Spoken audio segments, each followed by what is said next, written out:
بسم اللہ الرحمن الرحیم۔ عزیز دوستو، آج میں نے افسانے کا ایک رخ گفتگو کے لیے منتخب کیا ہے۔ اس کی ضرورت اس لیے پیش آئی کہ میں نے سوشل میڈیا پر جو افسانے کے مختلف گروپس ہیں اس میں نوجوان نسل کے لکھاریوں اور جو ناقد ہیں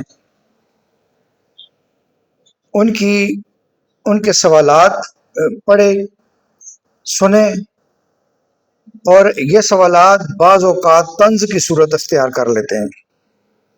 مثلا آج کل کا افسانہ جو ہے وہ آپ دیکھ رہے ہیں کہ ایسا افسانچہ جسے آپ مائکرو فکشن بھی کہتے ہیں، وہ 2 منٹ 4 منٹ سے زیادہ وقت ہی نہیں لیتا، یہ بھی لکھا جا رہا ہے۔ 10 منٹ کی نشست پر بھی پڑھا جانے والا افسانہ بھی لکھا جا رہا ہے۔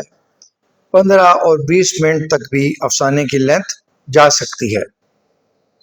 لیکن آج کا قاری اس بات پہ خوش ہے کہ وہ کم سے کم وقت میں مکمل افسانہ پڑھ لے اور اس کے انجام تک پہنچ جائے۔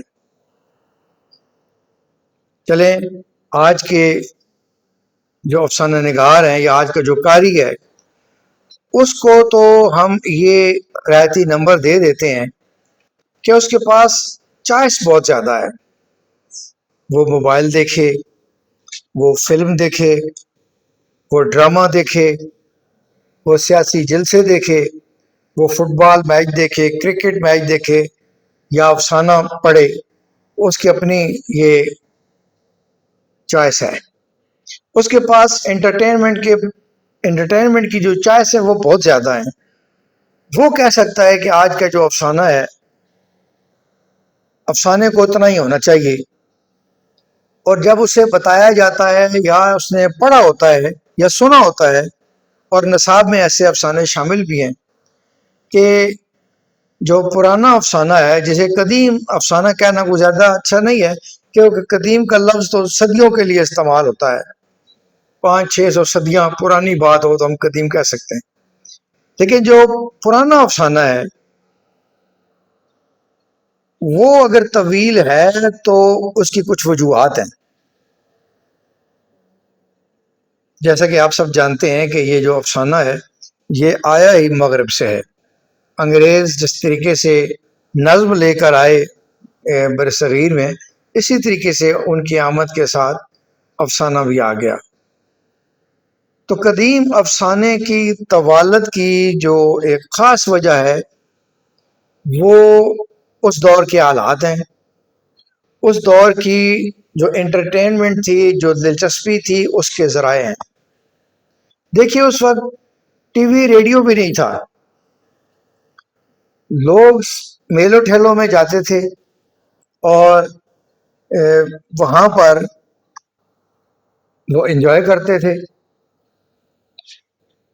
دوسری جو صورت تھی انٹرٹینمنٹ کی، وہ کتاب تھی اور افسانہ تھا، اور اس وقت کا جو قاری ہے اس کے سامنے جو مثال تھی وہ داستانوں کی تھی۔ اب داستان امیر حمزہ آپ دیکھ لیجئے کئی جلدوں میں ہے، پھر الف لیلا آپ دیکھ لیجئے کئی جلدوں میں ہے، فسانہ آزاد آپ دیکھ لیجئے کئی جلدوں میں ہے۔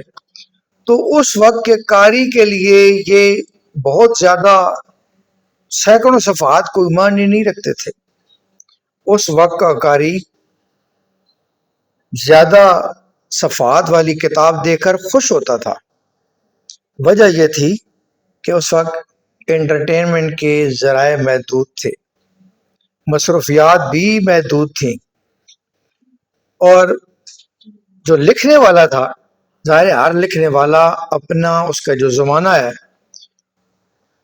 اس کو اپنے پیش نظر رکھتا ہے، مسائل تو وہ پیش نظر رکھتا ہی ہے، ساتھ ساتھ وہ اپنے قاری کی خواہشات اور اس کی جو دلی آرزو ہے اس کو بھی اپنے پیش نظر رکھتا ہے۔ جیسے آج کا افسانہ نگار اس لیے افسانہ مختصر لکھتا ہے کہ اس کے پیش نظر آج کا قاری ہے کہ اس نے طویل افسانہ نہیں پڑھنا. تو بالکل اسی طریقے سے اس زمانے کا قاری مختصر تحریر کو اتنی اہمیت نہیں دیتا تھا، اتنی وقت نہیں دیتا تھا. یہی وجہ ہے اس دور کا آپ ناول بھی دیکھ لیں.